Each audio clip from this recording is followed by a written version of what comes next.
you've seen the book on the information that we have sent you, inviting you here.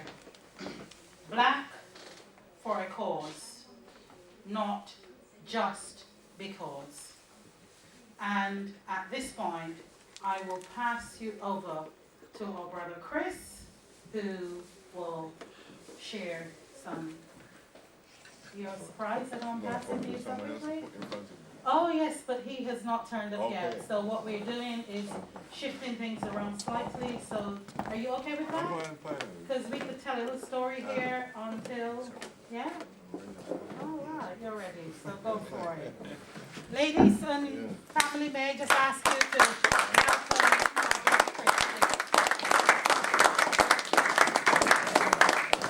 Good evening, everyone. Good evening.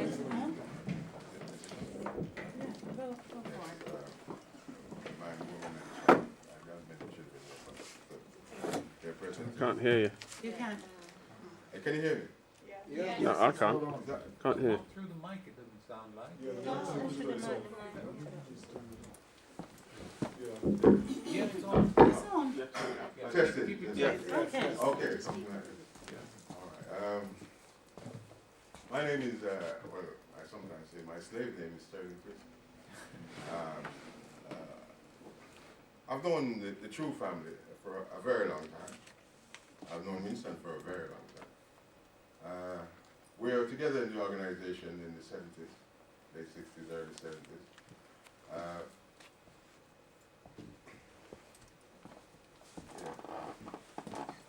I can say that this book has been a long time coming. I also knew that Winston would write the book. I've said to myself sometimes, what is my role in this? I asked myself, or someone asked me, while I was by myself. I said sometimes maybe I'm like a catalyst. Maybe I'm necessary in the reaction sometimes, and sometimes I'm not necessary in the reaction. But in speaking to Brother Gutzmore in my right here earlier, briefly, he said something that, we should write more. Yep. So maybe this is something I leave Winston to follow. But not detracting from it. This has been,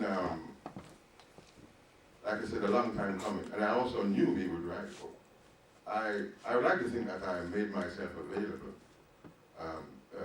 to him as not only as a friend or someone who's deeply also interested in these things, not very deeply interested, very, and we've gone through certain things together. So I was best equipped, perhaps in certain cases, to be the one nearby, but not taken away. It's been a hard work. He's done a lot of hard work. He sometimes showed me many things that he's done. Things that I'd long forgotten. I said, Winston, yeah, I remember that. I said, did you so-and-so? So it's been a journey, you know, and he's worked very hard, I know. One day, he was, one time in his life, he was working at South Bank University, and then matters came to a head. He was no longer there. And I saw him in the park, and there was some function going on in Peckham there, a big park in Peckham. And he told me of this. I could see from him, looking at him, that there was some hurt there, you know. So I said to him, anyway, Vince, look at it this way. You finish that, now is the time for you maybe to write that book. Because I was thinking, well, if you're there with them, giving them most of your energy, and they're not appreciating it. But you know, it's time to do something for yourself and others. Yeah. So, you know, that was my sort of thing. So, he did journey along, and he's had some problems, but he's managed to overcome them. He's fierce. He's a fierce fighter. I know him quite well in some ways. You know, so, the book. Yes, I agree with my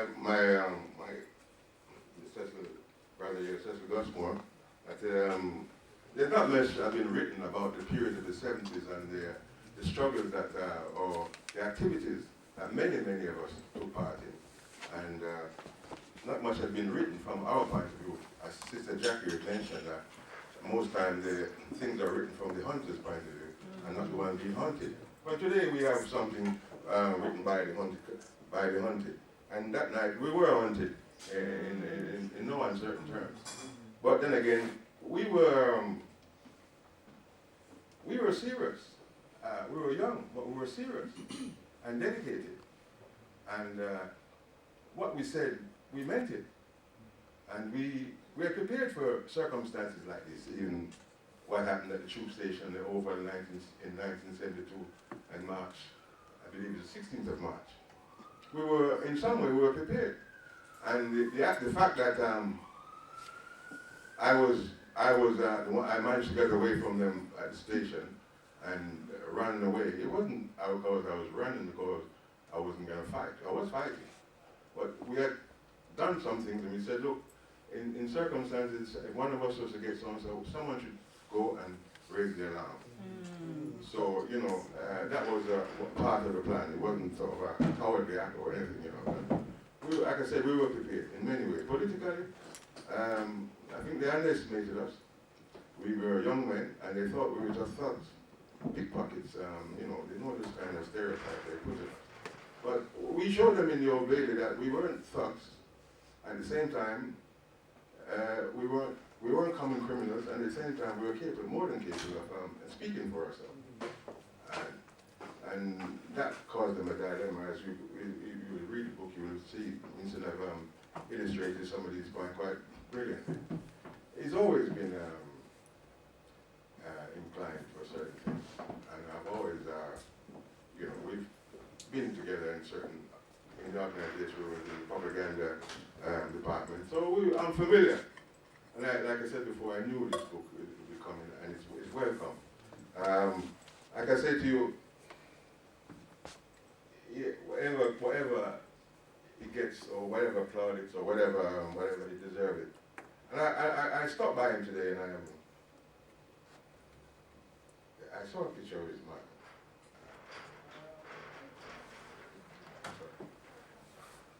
I knew her very well. I knew she would be pleased. I'll finish.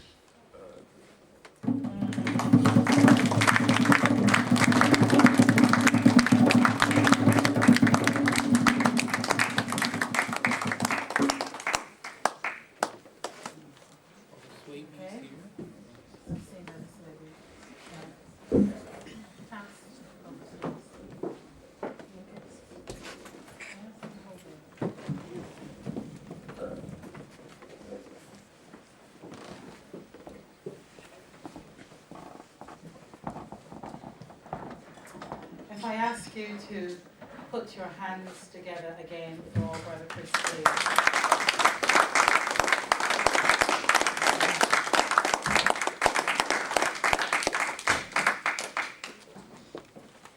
As sisters, we have been given permission to carry our emotions and wear them on our sleeves.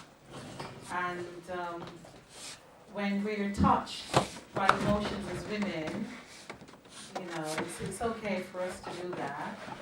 And brothers find it a bit hard to follow. And I will just like to say to Chris, it is just okay to feel whatever you're feeling. This has not been an easy experience. And part of going through is about honoring our feelings as well. They're not really tears of frustration. They're tears of joy more than. Okay. Okay, thank you.